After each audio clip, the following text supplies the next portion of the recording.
Hello,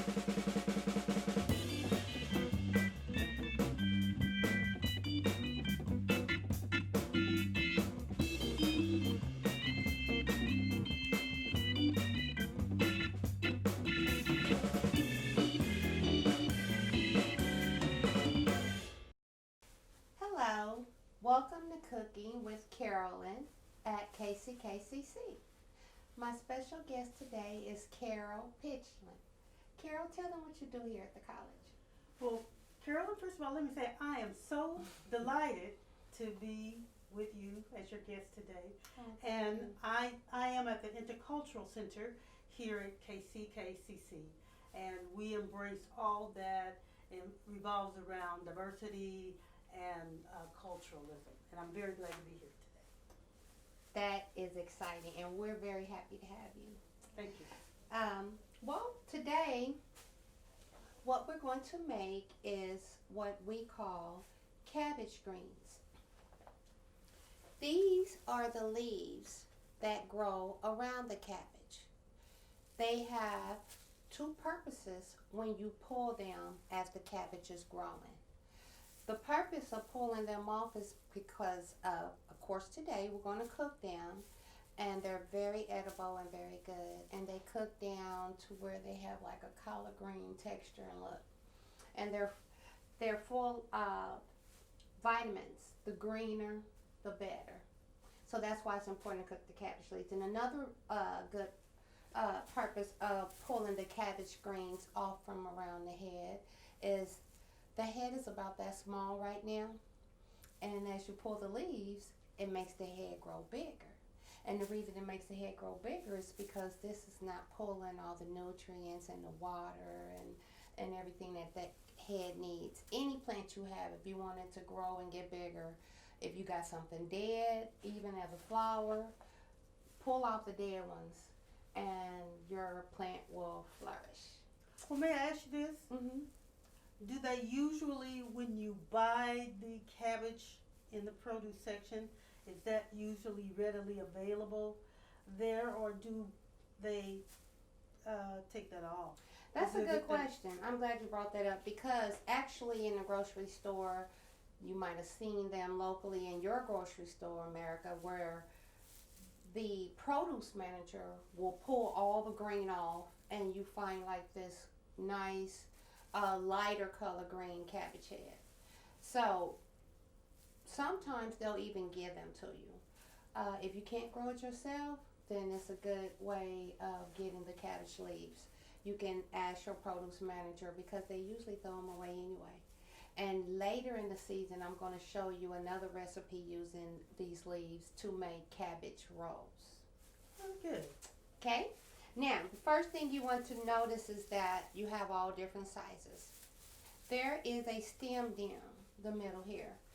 The stem can get tough, and the cabbage greens have to cook longer than your regular cabbage because it's a little tougher. So what you do is you take it and you fold it, and have your little handy disposable bowl near. Take the stem out. Then you just break it in half and fold them. And so I'm going to do one more, and then I'm going to turn it over to Carol. And you break it in half and fold it. Once you fold it, you take it and roll it. And that's when it comes in handy to have kitchen scissors. You take the scissors, and you're going to, let me see your cutting board right there. Place it right here. And then we're going to use this bowl. And so you just take it and you cut it into all kind of rectangular, triangle, square pieces. See how easy it is then chopping, like with a chopping board. So I'm going to let Carol finish this, and we're going to get the skillet going so it can get hot. So here you go. Okay. If you could just pass me the onion. Now, may I ask you, now I have heard other cooking experts say that it's good to keep the stem because it has a lot of nutrients in the stem. Why do you recommend taking the stem out? Well, the reason, I'm sorry, here you go. The reason that you take the stem out because it makes your pot of cabbage greens tough. And you want to continuously eat without, that stem Of course. being too hard. You want everything to kind of have the same texture. So, a lot of times when people keep the stems, that's when they use them in smoothies. So it goes really smooth, and you don't taste the thickness of the stem. Awesome. So, the next thing we're going to do, if you could pass me the oil. It's in the front. Oh. Yes.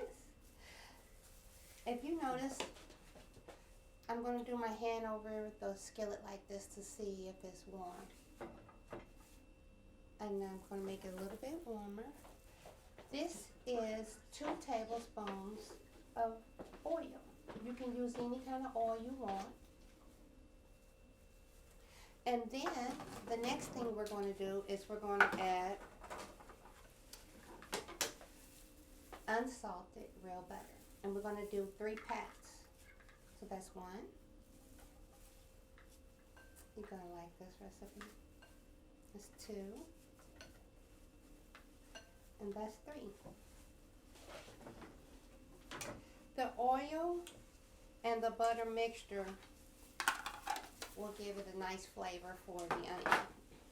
The next thing we're going to do is, if you have a knife over there, may I borrow? You sure can.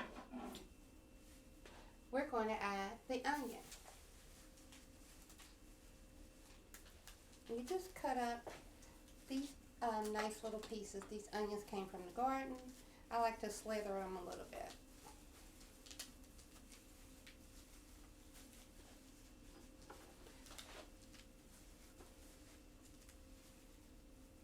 Really don't like this recipe. The next thing I'm going to add is the seasoning. When you're done chopping it. Sure. And I'm going to throw the cabbage greens in. Thank you. 1 teaspoon black pepper. 2 teaspoons of salt. 1 tablespoon and a half of garlic powder. And so just let me grab my stirrer here. Really good. And as this cooks down, the only thing you add after this is some broth. You can do broth ahead of time. You can do beef, you can do pork, you can do chicken, any kind of broth you like. So, once it cooks down with the onion, you add the broth. Thank you. And you cover, and you let it cook down very nice. Now, is there a certain amount of time that you have to let the cabbage saute before you put the broth in? Yes, and I'm glad you asked that because we're in TV land. So right now, you would cook the onion down till they become transparent or married. And then once you add the cabbage, you let that saute for about 10 minutes. And then after that, you add the broth and cover it up. And I would let it cook for an hour and a half on low. And that's how you make it tender. When you get back, we'll try it and see what it looks like. That is, I've never prepared cabbage in the skillet before. I've always had it in a pot. Good. Well, I'm this is learning cabbage tremendously greens. today. When you see us, when we come back, it's not going to look like a cabbage. All right, see you when we come back, and we will have cabbage greens ready and seasoned for you.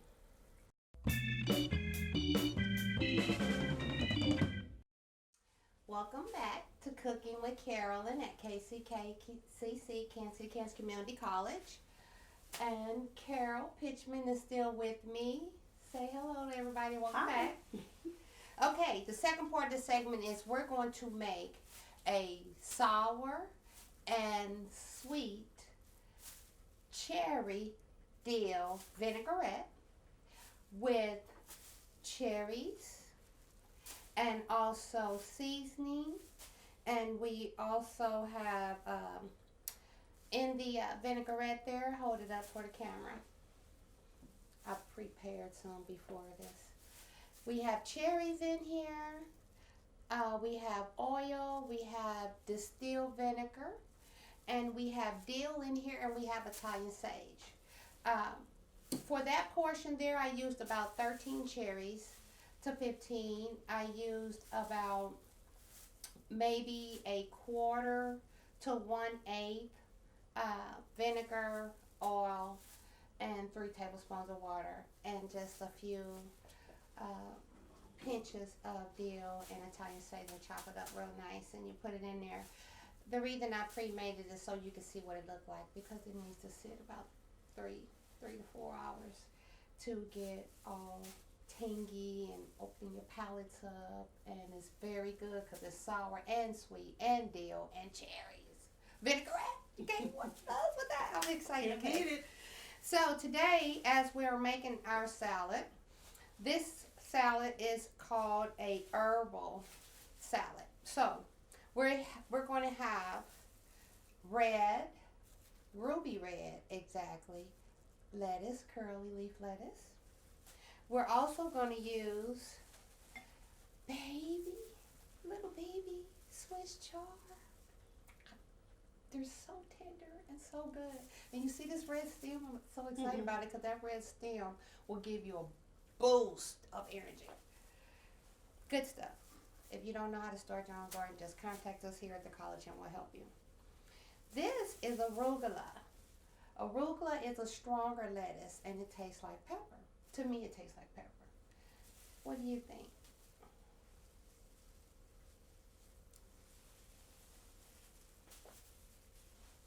It tastes like pepper. So you should try it too. So you notice we only have a few leaves of this. And then we have the butter crunch and our regular straight leaf ruby red. So you ready to put this salad together, assemble it? Yes, indeed. Okay. As you notice, we have in here some green and red onion. So I'm going to have you chop those up. Does it matter how small or? Just little dice size. We have one here so you can see the difference. This is a white one. In the garden here at the college we have white, red, and yellow for the cooking show. So you can learn what nutrients is that we're putting in our dishes here. Don't throw away your chives. Cut off the green part and use it in soups, salads, in almost anything you cook. We have some in the cabbage greens. So they're very, very good for you. So don't throw them away. You find them in the grocery store, they put the rubber band around them, and then all that does is make them smushy. So if you have to buy them in the grocery store, my suggestion is take the rubber band off so it won't get all loosey. And that way you can use the whole stalk for your tasty dishes. So I'm going to set this here in the middle for garnishment. And what I'm going to do is, if you notice on the platter at the bottom we have lettuce that is loose. That'll catch the vinaigrette. So we're going to take pieces. If you can, don't cut lettuce with a knife. And why is that, Miss Carolyn? It makes it turn brown quicker. Oh, okay. So if you could just take it and break it apart. And, I mean, it takes a little bit longer, but it's worth it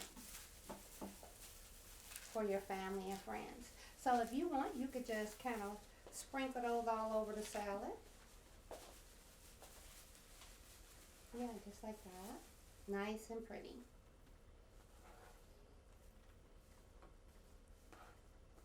I have truly learned a great deal just in assisting you today. Thank you. The next thing I need is the salt. That's the whole purpose. If you notice on Cooking with Carolyn at KCKCC, we do not use a lot of ingredients. And remember that as you buy in the community. You want to sprinkle the salt evenly over. The salt is just going to pull out the flavor. And then we're going to add a little bit garlic and seasoning mixed together. Thank you. And then, if you would like, hand me the vinaigrette. Now, notice the vinaigrette is in layers. You're going to shake it. Look at that. Smell it. Oh my goodness. And What a wonderful aroma. there's little pieces of cherry in there. And there's our cherry vinaigrette.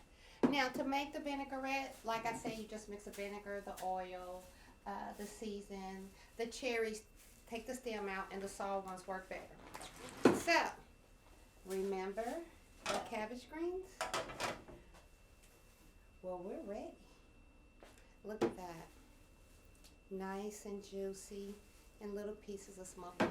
So, would you like to try? Oh my goodness. Have a couple plates under there. And I'm Would going to grab a couple would I plates. like to? Oh my goodness. All right. Now, we're going to try this salad first. There's a little bit for you. Here's a little bit for me. Oh, let's get a cherry on there. And show the world your plate. And